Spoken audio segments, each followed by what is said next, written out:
आप स्वस्थ एवं दीर्घजीवी बन सकते हैं। कहा गया है, तंदुरुस्ती हजार नियामत। कहा ही नहीं गया, बल्कि संसार का प्रत्येक प्राणी ऐसा विश्वास रखता है और चाहता है कि वह अधिक से अधिक स्वस्थ रहे।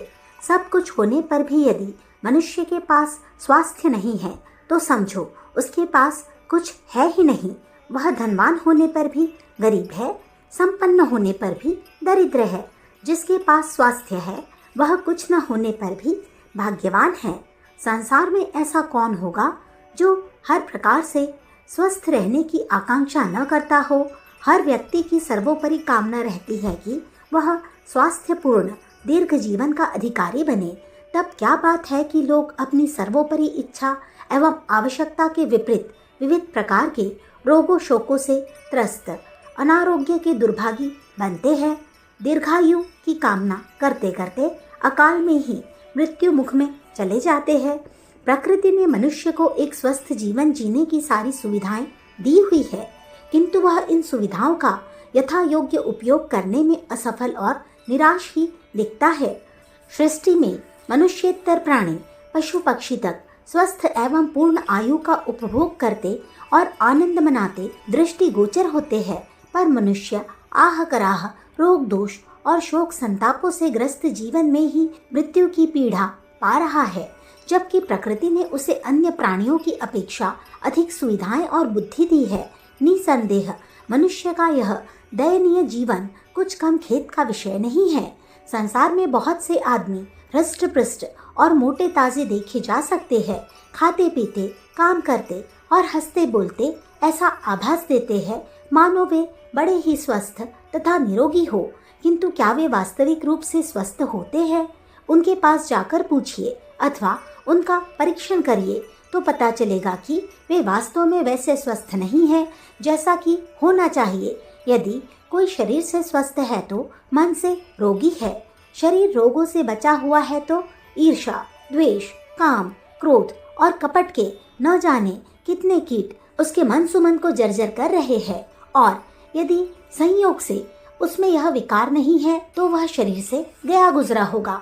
शारीरिक और मानसिक दोनों से ठीक प्रकार स्वस्थ हो ऐसे व्यक्ति विश्व में कम ही मिलेंगे। जबकि प्रकृति के अनुसार मानव मात्र को तन और मन दोनों से पूर्ण स्वस्थ होना चाहिए, यही उसकी शोभा है। इस तन मन के स्वास्थ्य का प्रश्न एक समस्या बना हुआ है, किंतु यदि इस पर गहराई से विचार किया जाए तो पता चलेगा कि प्रकृति की ओर से स्वास्थ्य के लिए सारी साधन सुविधाएं मिली होने पर भी अस्वस्थ रहने में मनुष्य का अपना ही दोष है। वह अपने आलस्य, प्रमाद, अज्ञान, अनियमितता, लोलुपता तथा कलुषित प्रवृत्तियों के कारण ही प्रकृति प्रदत्त सुविधाओं का लाभ उठाना तो दूर, उल्टे उससे दंड पा रहा है। जहाँ उसे प्रकृति से पुरस्कार पाना चाहिए वहाँ वह उसके दंड का भागी बन रहा है।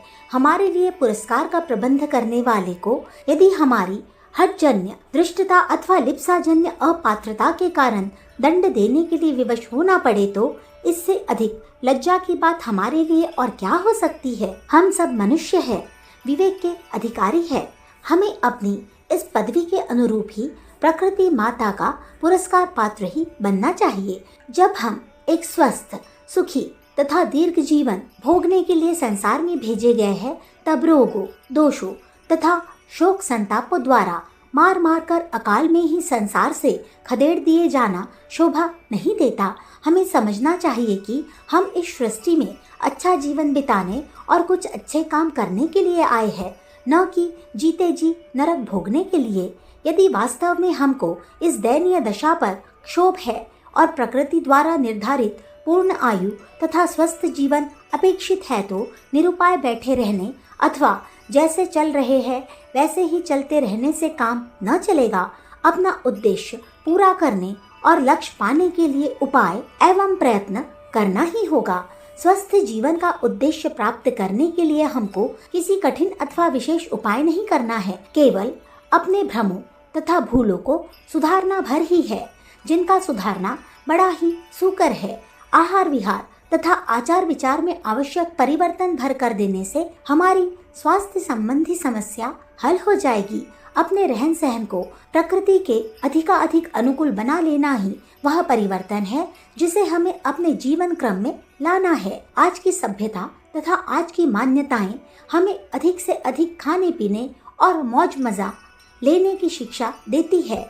जैसे भी हो, अधिक से अधिक पैसा कमाओ और जो इच्छा है खाओ पियो। मानव जीवन को सुखी बनाने के लिए नियम, संयम अथवा आचार विचार की कोई आवश्यकता नहीं है। हमारी इस प्रकार की निरंकुश एवं अनियंत्रित मान्यताओं ने ही इस दयनीय दशा को पहुंचाया है। मनुष्य प्रकृति जन्य प्राणी है, इसलिए उसे अधिक से अधिक प्रकृति के निकट रहना चाहिए। इसके विपरीत वह अधिक से अधिक बंद घरों में रहता और तरह तरह के चुस्त कपड़े में अपने को छिपाए रहता है। हवा, धूप, शीत, उष्मा और आकाश से मानो मनुष्य ने शत्रुता ठान ली है। प्रातः काल में जब उसे उठकर उषा के दर्शन करने चाहिए, तब वह शॉल लपेटे हुए बंद कमरे में खर्राटे लिया करता है। जिस समय प्रातः काल उठकर उसे वायु सेवन तथा उषा पान करना चाहिए, उस समय वह चारपाई पर ही चाय, कॉफी तथा धूम्र आदि का पान किया करता है। जिस समय मनुष्य को रात्रि में चंद्रमा तथा नक्षत्रों को देखते हुए और आकाश की व्यापकता का चिंतन करते हुए सोना चाहिए, वह उनसे दूर बंद कमरों में जाकर सोता है। प्रकृति ने मनुष्य के लिए विभिन्न फलों, वनस्पतियों तथा औषधियों को भोजन के लिए बनाया है। इसके विपरीत वह खाता है पशुओं का मांस और विविध प्रकार के तत्वहीन पकवान।